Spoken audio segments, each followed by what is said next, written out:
Season 2 of the Strange, Rare, and Peculiar podcast, a place to learn more about homeopathy, deepening your knowledge, expanding your universe of possibility in the world of health and well-being through homeopathy. Homeo what? Homeo what?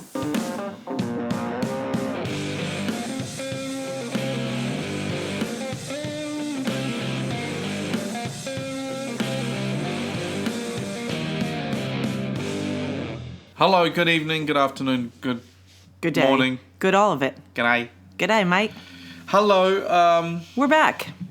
we are back. It feels like it's been a really long time. It does. There's a chill in the air in Philadelphia, and you know what that means. It means that for dinner we have pumpkin spice pasta. And now I'm having a pumpkin spice latte. I couldn't wait. The first chill in the air. But It is. But with real it's pumpkin. Not good. It's not good. With real pumpkin. Why And would you homemade nut have milk. a pumpkin spice something without real Oh, because pumpkin? they put like that stuff from a bottle in it. You know, that Who's they? at the coffee shops. The baristas. Baristas. Yeah. But this one has real pumpkin. I learned this from our student Audrey, who's now an alumni. She graduated this weekend. Anyway, she said, "Oh, I make it with real pumpkin." And I thought, "Oh, well, duh. Of course you make a latte with real pumpkin spice latte with real pumpkin." So this is cashew oat milk with a few Brazil nuts and some dates made into a nice thick creamy milk with some pumpkin and some pumpkin pie spice and really strong coffee. You know, the glint in your eye and the excitement that you have. I love autumn. It's my favorite season of the year. You know what it means for me? It's like, I'll just put on a pair of socks. Yeah, and you hate and does the smell of this bother you? It's not my favorite smell. Sorry. That's okay. No problem. No problem. The best thing is, which listeners to this podcast will appreciate, is that Alastair got a present this weekend. So we had our graduation, AHE graduation and homecoming. So Home Foundation, play on words, homecoming. So it's an event where we celebrate our graduates and welcome new students, which was really fun to get to meet lots of people in person. We had about 100 people here. It rained, which meant that the whole setup with the tent and the chairs. It rained. It thundered. It poured. It poured down. There's still mud on the floor. Anyway, but we got some lovely little presents from students and alumni. Anyway, we got one of our incoming students made this really cool, it's like a ball. And on one side, it's got the Strange, Rare, and Peculiar logo. On the other side, it says no slurping. And I laughed so hard when I saw it. I just walked away. But I've claimed it. Mm-hmm. But it's so good. Yeah, the slurping seems to have, I don't know, hit a nerve, hit a point with folks. It's galvanized a conversation. It's galvanized the community. But we're gonna have, but we'll have a different conversation today. But it's been a while. It's been a minute since we've settled in for a podcast. We went on vacation for a week, our annual friends trip to Fire Island, which was amazing and beautiful and fun. And then we had a week of preparation for the graduation and homecoming. And now here we are, gearing up for back to school. And here we are for back to school, because back to school is back to schooling on Monday. We've got orientations this week. It's been amazing. You had an injury since we've last been here. Oh, yeah. You lost a bit of finger. You lost a bit of bark. A bit of bark off a digit. It was a tomato slicing related injury. There was a lot of blood. There was a lot of hollering. And once we stopped the blood... There was some yelling. Oh. You got some arnica, some hypericum. Yep. And then you exhaled. Then we got the bleeding to stop, which required some manual pressure. Yep. And then calendula. Magic. It was like magic. Yeah, look at that. It's all better. You never know. It was terrifying in the moment. Yeah, that wasn't good. That was not good. But homeopathy to the rescue. You did well. You didn't get any blood on the floor? On the rug? Yeah, that's an interesting one when your body's going into shock because it's quite a cut, and you see it coming in, and also at the same time you're going, I don't want to get this on the couch. yeah, if I get this on the couch, she's going to kill me. That's terrible. That is really terrible. But you know what? There is sort of a nugget of truth, if it can be helped. Obviously, if it can't be helped. Oh yeah. Anyway, so here we are. So, folks, it's that time of year, like we're saying. It's the edge has gone out of the temperature. Yeah. And the that lights means start. back to school. The lights changing. You can see it. The isn't it? light starts changing. It's really amazing. The first leaves are coming down, Yeah. and that means school time. Settle in.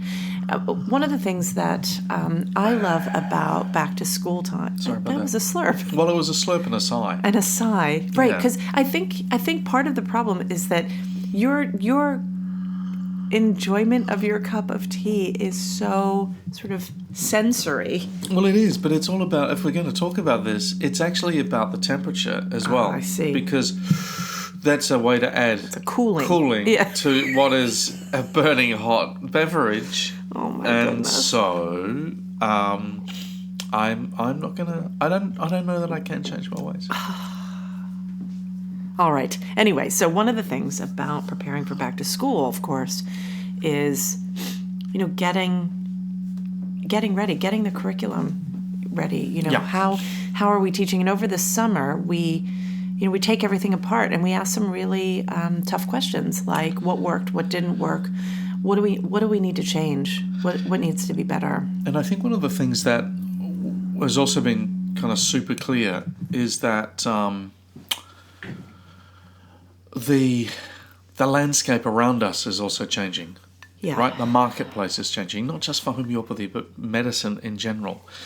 And so, the way that I think I learned to conceptualize this is just to reflect on what's the knowledge required Right. to practice this? What are the skills required to practice this? And then what are the attributes required to practice this? In other words, what do you have to what does a homeopathy program need to deliver in order for students to acquire knowledge and also gain the competence and the confidence to use that knowledge in a clinical setting? But the last part, Yeah. the attributes, Yeah. that's the thing which, fascinates me. In other areas, like actually in, I don't know what the area of study would be. It might be divinity or at least the study of theology. Yeah. There's a very robust conversation about, we've got to teach them this, and we teach them that, and we teach them that. But how do you teach someone to do the job? Right. How do you teach? What they call it is professional formation. Mm-hmm. And that idea of the formation or character of the professional, Right. the lawyer, the naturopath, the acupuncturist, each profession, in a way, has developed their own ideas of the critical attributes that a practitioner is to have.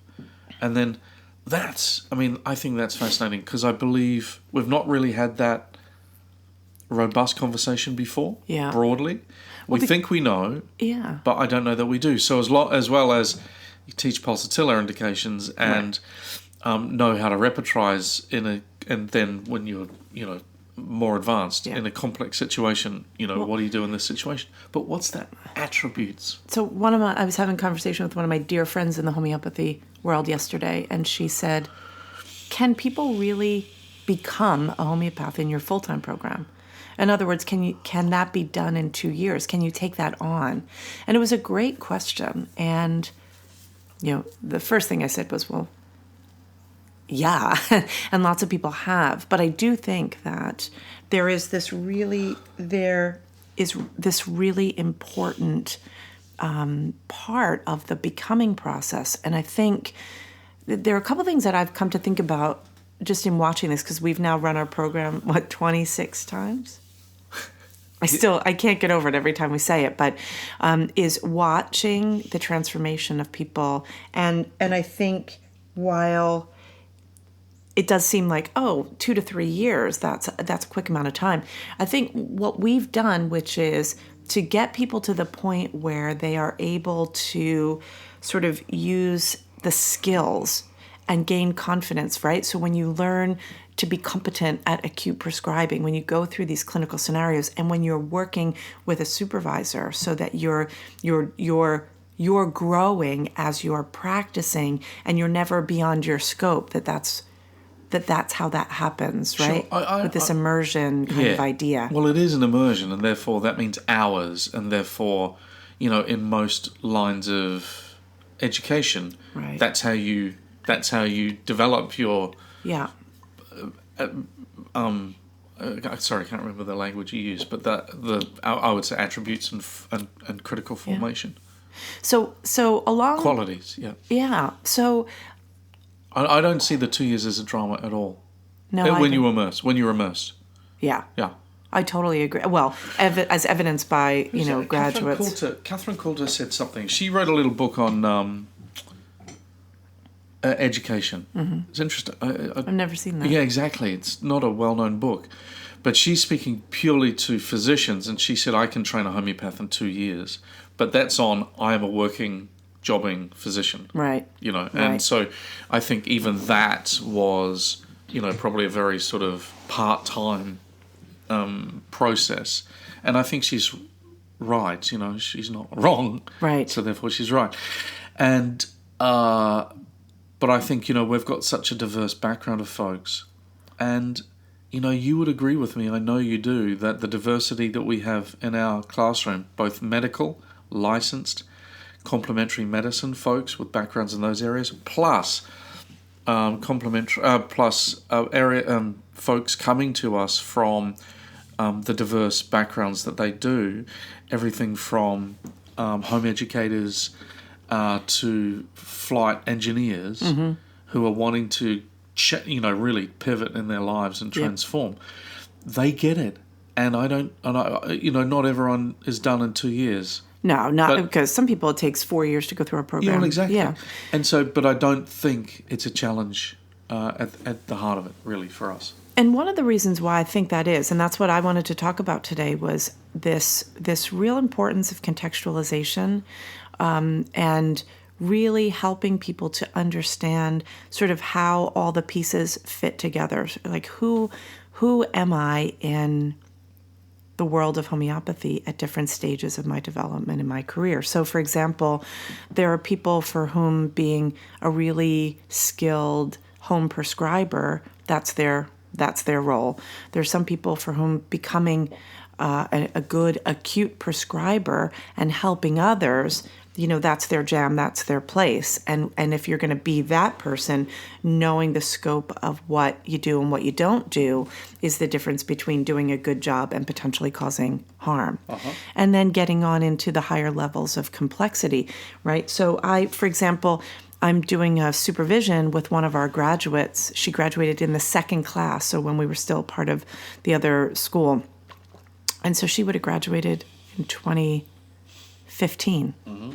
And she came to me for a supervision. I worked on a case with her. We saw the case together on Monday, and I'm going to meet with her today to talk about the case some more. So here's a person who took on a really complex case and said, okay, this is a case that's going to be a little bit challenging. I need some help, right? So that's also a way in which you sort of make your way into the profession and getting into more and more stuff. That story, you're going to continue with it?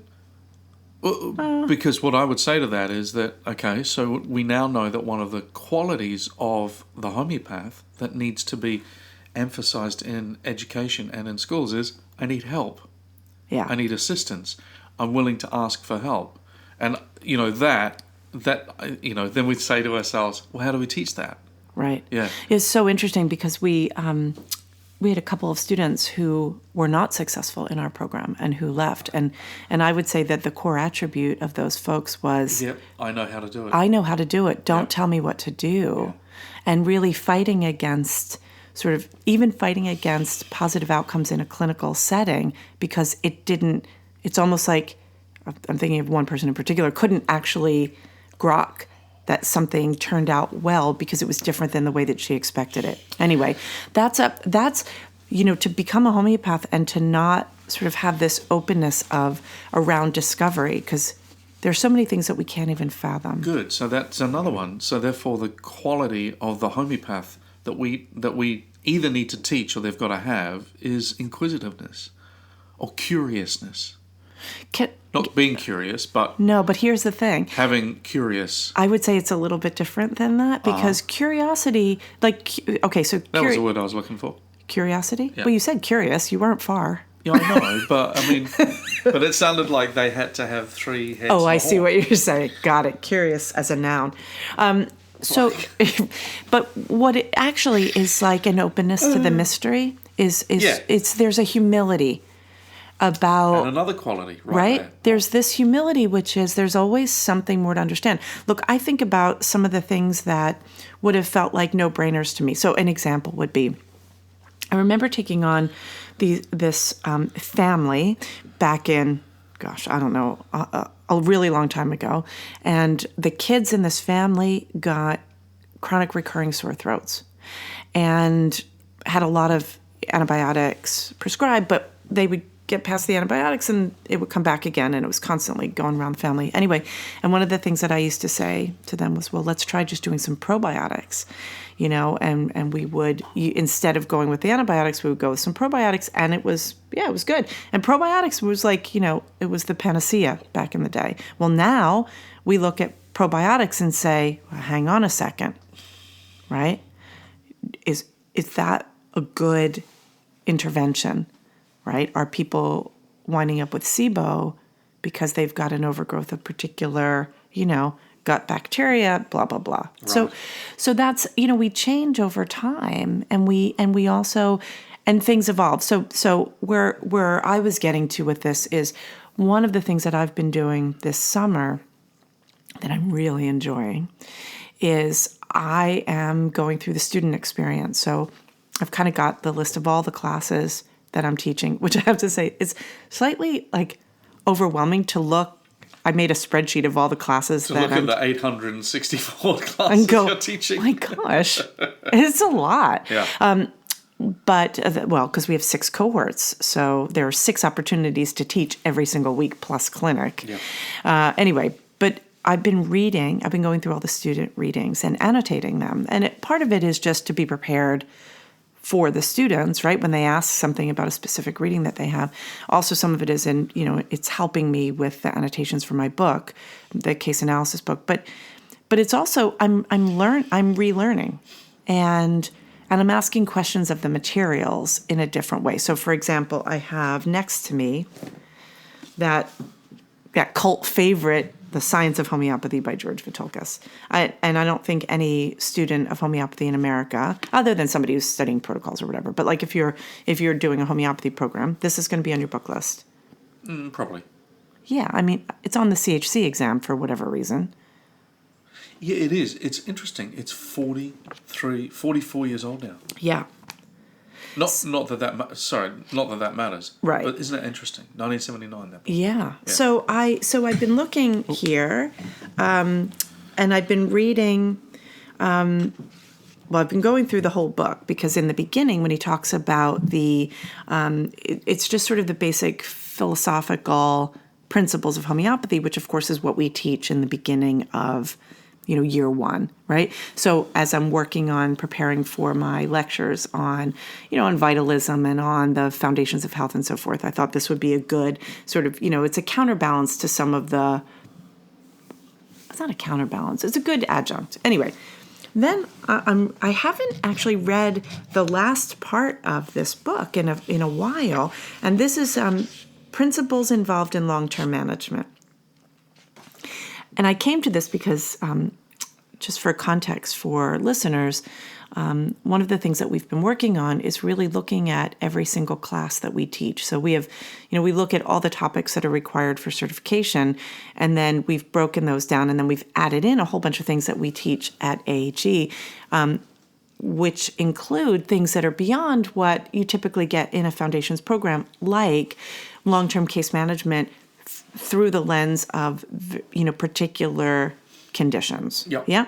So I'm reading Vitulcus and his take on it. So as you said, this book is 40 years old. Yeah. And so some things, so if you have the book, let me see what edition this is. This, if you're reading along with me. That's the 1980 version. This is the 1980 version. How did you know that? I just know these things. You know these things. You're amazing. You're like Kreskin. What's Kreskin? You don't know who that is. Anyway, it doesn't matter. I don't know if I've been insulted or if I've been complimented. No, that's a bookish person's compliment. Like, whoa, how'd you know that edition without even looking? So in the 1980 version, so on page 234, he starts in the long-term case management section, fundamental principles. And he says the general principles apply to all cases at all times, though to varying degrees depending on the severity of the case. He says, principle number 1, if the patient within himself feels better, do not interfere. He calls this the golden rule of homeopathy. I think that mostly is true. Can you think of a time when that... No. Right? I don't think that, but that's difficult to quantify. But that internal knowing, the glint, the energy levels, the pallor of the skin. Yep. I feel better. I feel good. I feel good in myself. You can't move away from that. Mm-mm. So that would be okay. And he says if that's the case, don't do anything. Now, of course, he's doing a fourth edition prescribing. So it means don't change anything. Don't change anything. Now, so George Vitulcus is in this book. I don't know what his 6th edition teachings are. I've never heard. Does he teach much on the 6th edition? I'm going to say I've never read anything he's got to say about it. And it's possible we just haven't looked. Anybody who's got some examples of, and just for clarity, we're talking about the 6 editions of Hahnemann's Organon of Medicine, the philosophy book. The 4th edition, when we talk about 4th edition prescribers, they're generally in the Kentian tradition. In other words, James Tyler Kent never went past the 4th edition of the Organon, even though the 5th edition was available in his time. And when you're a 4th edition prescriber, the assumption is that you're prescribing centesimal potencies and the give a dose and wait idea. And that is highly emphasized, especially at the very back of that book. Yes. In the remedy reactions. The remedy reactions. And the case management instructions. But what I would add to that is that I've found 5th edition prescribing, which is in water. Exactly. It is fine with his instructions. Not LM, edition. Exactly. Yeah. So the 6th edition of the Organon is where Hahnemann introduces the 50th millesimal potencies, the LM potencies. And Hahnemann got to this point, sort of the arc of his discovery, moved him through lots of experimentation and application to the point where he says, with chronic diseases, as he got deeper into his understanding of chronic and miasmatic disease presentation, the repetition of the dose became very important, and there's a different sort of quality to the way that we prescribe. Anyway, that being said, so that if you're reading the science of homeopathy, you're working from a 4th edition of the Organon perspective, which it's tough that we have the secondary source materials mostly available emphasize 4th edition prescribing, which I think is tough for students. It's really tough and historically kooky. To get technical. Well, anyway, start with an older version of something. You'd normally start at the latest version. Except that, as we know, the 6th edition of the Organon was published 78 years after Hahnemann died, right? Which meant that, not Vitulcus. Well, we can't go there again. If you're wondering why... Because she hit the book. Because Melanie, this will go back to poor Melanie. Oh, poor Melanie. Pfft. Oh, don't you even try that on my dime, mister. I think, and if you haven't listened to the Vindication of Melanie podcast or some of the Alchemy podcasts, I mean, I think that we have followed a party line about things and we're lazy. Somebody tells us something and therefore we assume it to be true. When a deeper investigation of primary source materials, and lots of them, and when I say primary source materials, I don't just mean books. I mean letters and correspondences and smaller treatises and journals and things tell a bit of a different story and expose some of the biases of some of the authorship, right? And that's the reasons aside. Did you say the reason to sigh? The reasons aside. Oh, reasons aside, thank you. Because you're right, and that was just me being snarko. Snarko. No, because you schooled me a little bit in let's not publish this until the time is right. That's what Hahnemann said to Melanie. Exactly. And so, but that aside, right. Isn't it strange that as a profession, if you're studying anatomy and physiology, you are looking at the latest version of the book. Yeah, totally. Right? If you're studying law, you're looking at the latest interpretation of the law. Right. But in homeopathy, so many homeopaths start with the book that was published in 1829. Right.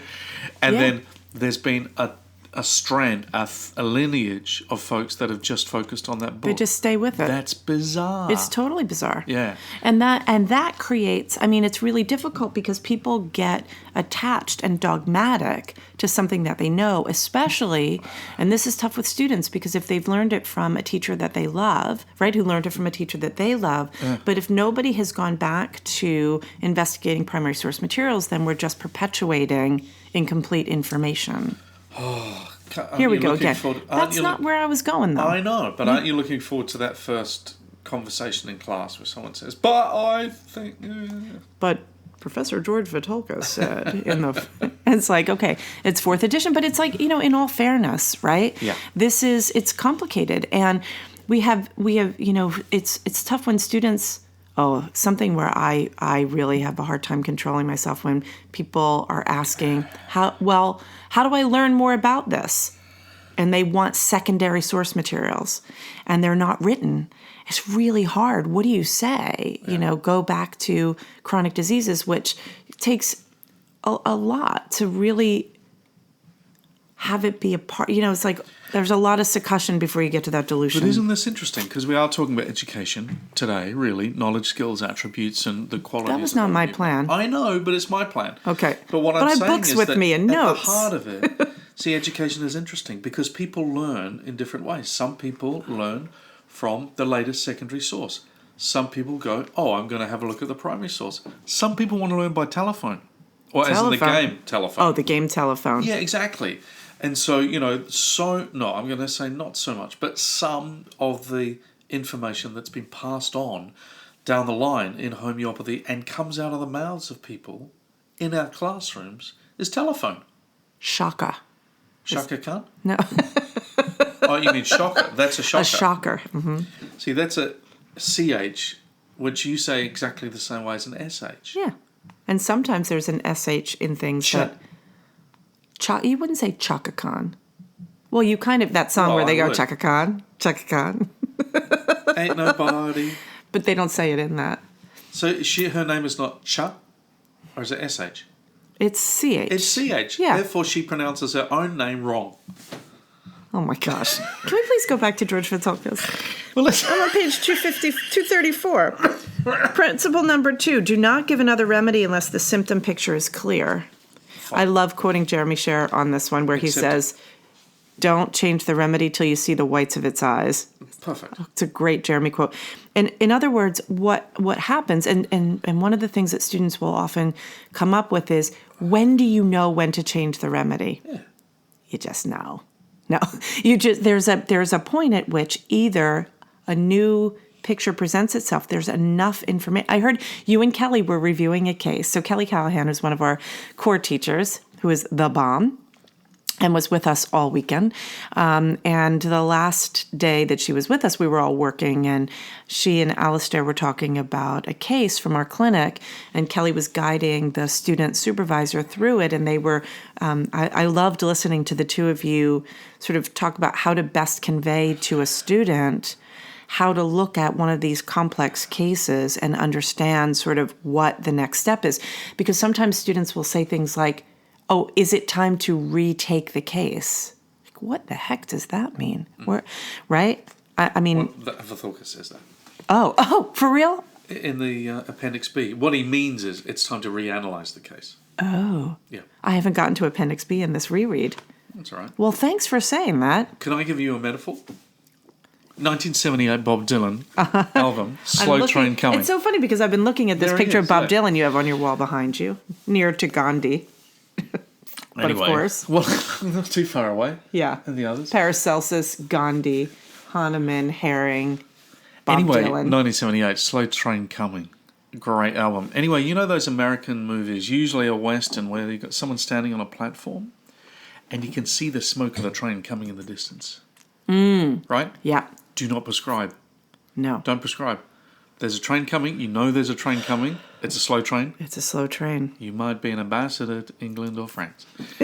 But you can't prescribe until you see the whites of its eyes. Right. There's a train. It's going to come to the platform. That's the time when it's focused and clear and beside you. Yep. And, in front of you. But you can't guess because all you can see is the smoke and the choo-choo. Yeah. And once that happens, and I think this is really tough, this is one of the things that I learned in my early days of being a clinical supervisor, was the students would come, like newer practitioners would come for supervision, and they would bring, back in those days, their paper charts, and you'd look at the remedy list and they go, oh, I messed up. And you'd see that they started jumping. Yeah. And this is what happens. So that waiting, and again, we're talking 4th edition here, that waiting is really important. So principle number 3, he says, do not be in a hurry to prescribe if an old symptom or complex of old symptoms especially is returning. Hahnemann clarifies this by saying, well, that's mostly about accessory symptoms, though, when he says, if it is exceptionally totally difficult, Yeah. I mean, broadly, I'm totally fine with that and see that one coming in practice, yeah. Principle number 4, do not prescribe a remedy if a skin eruption or discharge appears and is accompanied by a general amelioration. Exactly. That is huge. I feel good, but now I've got green snot. Yeah, great. Let it flow, baby. Let it flow. But you have to... Let it flow. You have to be really like. Let it blossom. Sometimes let it go. I hear homeopaths say to their clients who have like a weeping eruption. Oh, that's a good thing. Yeah, not to them, right? You don't say it to them. Yeah, it's like we have a party over here. Brilliant. Yeah, great work. But that also goes for tears, sweat, snot, any discharge. Principle number 5, do not prescribe another remedy if the remaining symptoms represent only a minor disturbance to the person. Oh, that's what I was saying about Hahnemann. And then number 6, do not prescribe another remedy if the symptoms are clearly moving from above downwards on the body. I disagree with that. Oh, okay. That's really interesting. Yeah. And what, you're going head-to-head with Herring and Vathokas now? Oh, yeah. Wow. Herring is a complicated character in my book. In the blue corner. When I teach... From Philadelphia. Denise Straiges. In the red corner. Granddaughter of a boxer, You would hold your own? You're a scrapper? I'm a scrapper. I think Herring, you'd deal with Herring quite nicely. Actually, you deal with both of them. Andre Sain writes beautifully about this. I love his work. Andre Sain? I do. I appreciate so much of what he has done. Anyway, it's this law, this above, below, inside out is not. People look for things and make clinical decisions that are more complicated than that. Can I make a suggestion, I don't think it's a law. Sure, sir. I would love to have next podcast devoted solely to those principles. Heck yeah. I think that would be a really, really good one. Sure. Right. But because I teach that class, which I love. Good.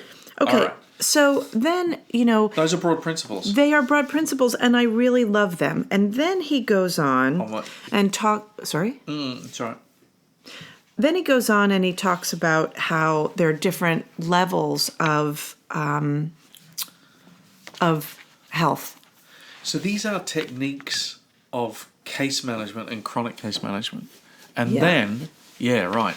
Okay, off you go. Okay, but then, oh gosh, I should have put a sticky note in here, because he then goes into one of the most difficult things that homeopaths have to deal with are cases that have been overly prescribed on.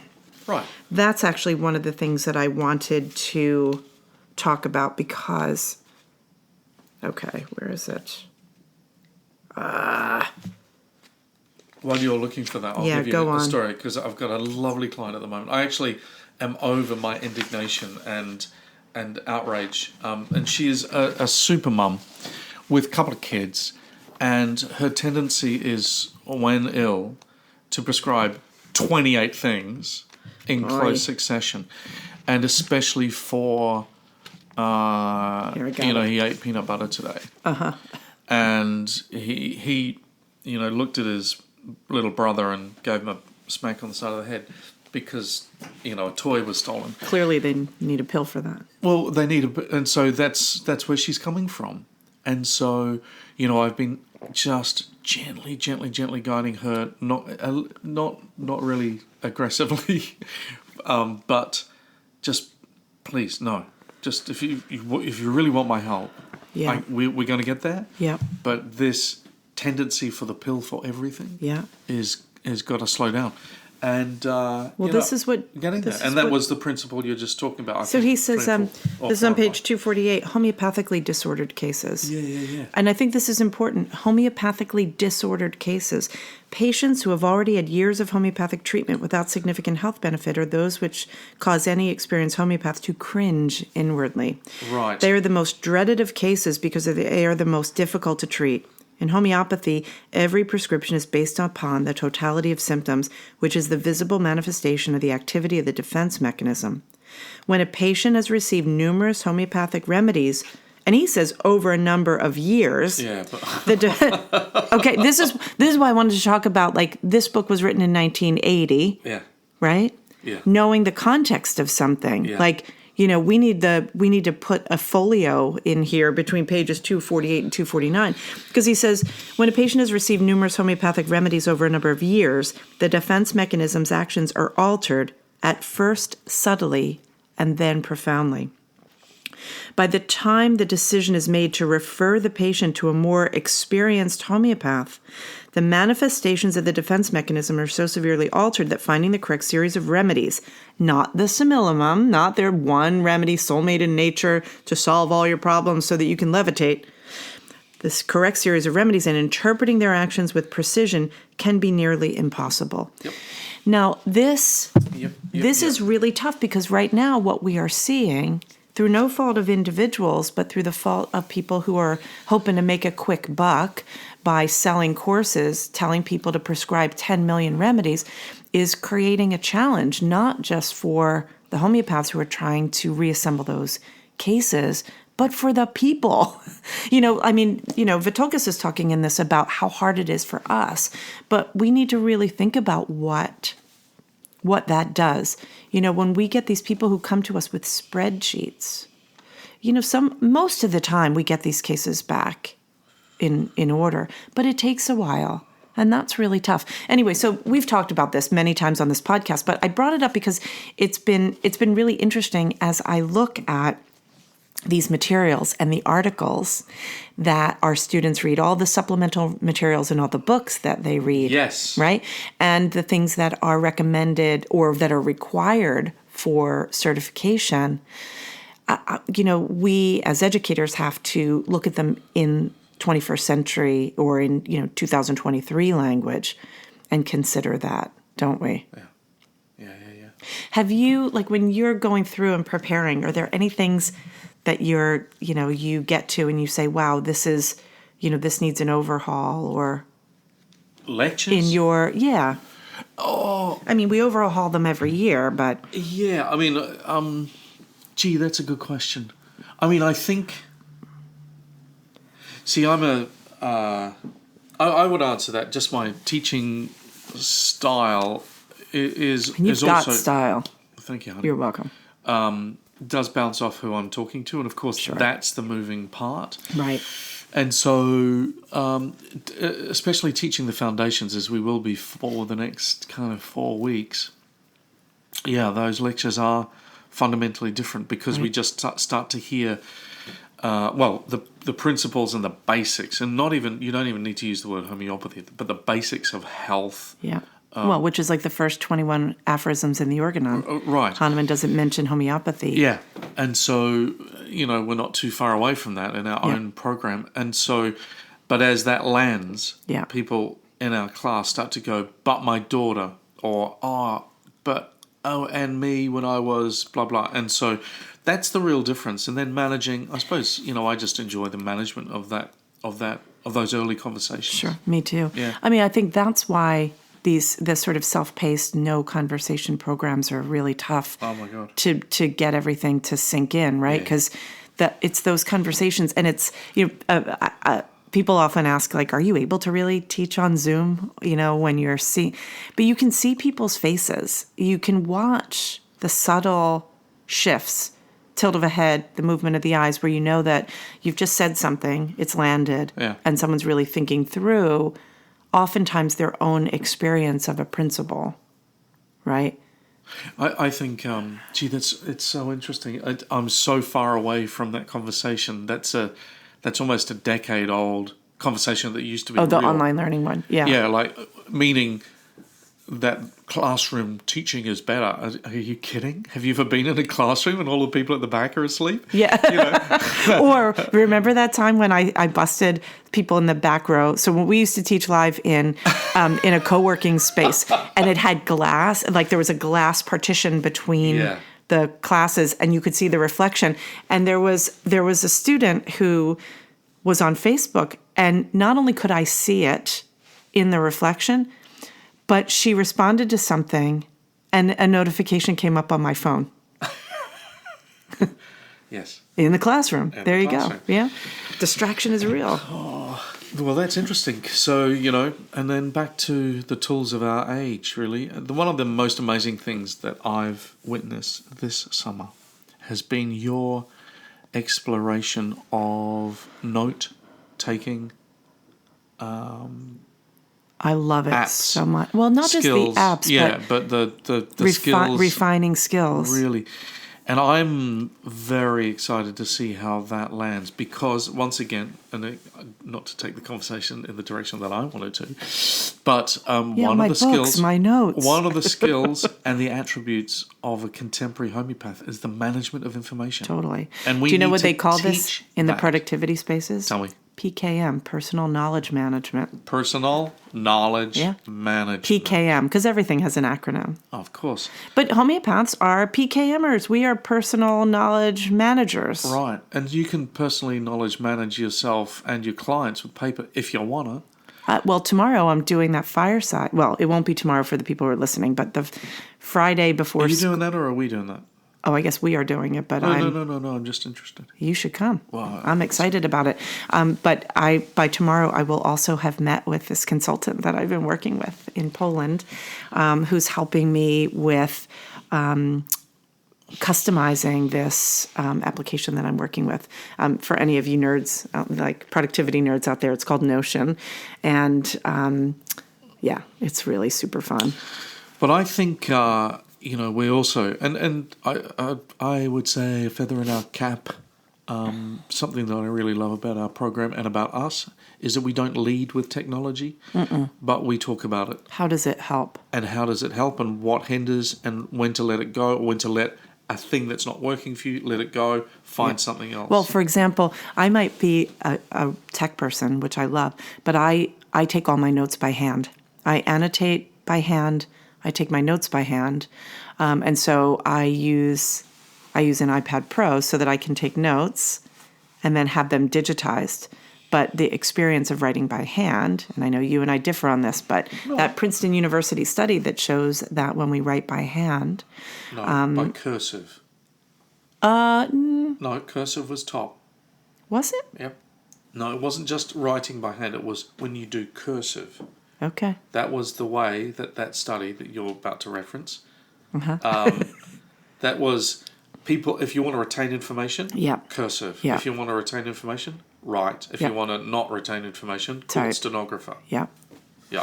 We should talk about that. You know what would be interesting? Because we've had a few people give us feedback on the podcast. Beyond the slurping, yeah. We've got that one doctor in England who has written to us a couple of times with really lovely feedback. And it was interesting because he was asking for more clinical tips. I thought it was a female-bodied. No. Oh, I don't know. Oh, Why does it matter? it doesn't. Okay, then. But it was interesting. Anyway, I kept well, because you said he. Oh, well, I don't know. That was my interpretation, but I mean, it doesn't. Anyway, it doesn't matter. But they were asking about more clinical tips and things. And I said, it's funny because there's so much of that out there that one of the things about this podcast has been for us to help people to contextualize this profession and to sort of have these broad stroke conversations about the history, the application, the principles, contemporary practice, and so forth, so that we can sort of like shake the snow globe and have it settle. And I wonder if, we're getting to the point where we've laid a lot of foundation. We've really talked about this. People can go back and listen to, some of the places where we describe some of the challenges that we face. And maybe we can start to integrate some more sort of direct, helping bits of information. Sure. Let's think about that. Yeah. I mean, those clinical gems or clinical tips, especially coming from a busy physician, is what's needed. I'm short on time. Tell me. Yeah, totally.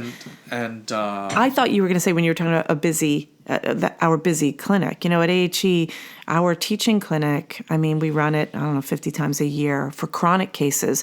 Then we've got the acutes going through all year long. Plus, with all the, students in supervision, about between 500 and 600 chronic cases come through our group a year. I don't think that counts your and my practice. No, it doesn't. That's just what happens in the clinic. So folks who are listening, if you've made it this long, that's sort of what we're bringing to this, is not just, Denise and Al's opinions. It's, in the weeds, in the trenches of working with students, so delivering the academic information. But the proof is in the pudding in the clinic, isn't it? It's the proof of the pudding is in the eating. Proof, Sorry to correct you. The proof of the pudding is in the eating. Okay, you know how slurping affects you? Yes. So I was taught years ago, and I have no idea who said it, is that whenever anyone says the proof is in the pudding, you've got to stop them. Okay. And you say, I'm sorry, but incorrect. Okay, say it again so I get it correctly. The proof of the pudding is in the eating. The proof of the pudding is in the eating. It's not there's something in the pudding. It's the proof of the pudding is in the eating. Okay. It's like saying, throw your spanner at the pigeons. It's not the original statement. It's the spanner in the works. Right. I've just, mixed made that metaphors. up. Sure. Right. It's like a can of... I don't think I've ever done that to you. Just said, stop, you're wrong. You have. Trust me. Oh, trust me, you have. But what we're getting to is that we're watching students who are learning in an academic environment and then applying it in the clinic in front of us. Yeah. This isn't sort of these, these schools that are not teaching, there's no sort of live clinical training. Could you, I know I say this too much, it's so boring, but imagine that you're in a program where you literally need a DVD player. It's 2023. We don't even need... We bought a DVD player so that we could watch Northern Exposure. Da, da, da, da, da. Yeah, favorite show, The Moose. But now even that's available digitally. Well, it wasn't on YouTube for ages. But it is now. It is now, yeah. Then the only thing I'm waiting for is 30-something. Oh, who cares about that? I do. 30-something. That's 90s, right? Yeah. 80s. 80s? 80s. Late 80s. 30-something. Mm-hmm. Love that show. Anyway, it took place here in Philly. Anymore. No, we Just are. saying. We're almost not 50-something anymore. But this idea that when you see something, when you see something working, and then when in real time students are asking questions, like you're watching a case being taken, and then you are going through the process of analyzing, and then you are going to the follow-up to see what the results are. That process, if we go back to the beginning, the conversation I was having with a colleague who said, can someone in, 2 to 3 years really embody homeopathy? I think it's through that process. I think it's through that engagement of, right, you're not just taking something on because you're observing, but you're integrating because you're you're working with the material in real time. I think that's it for today. I love it. I've loved talking about knowledge, skills, and attributes.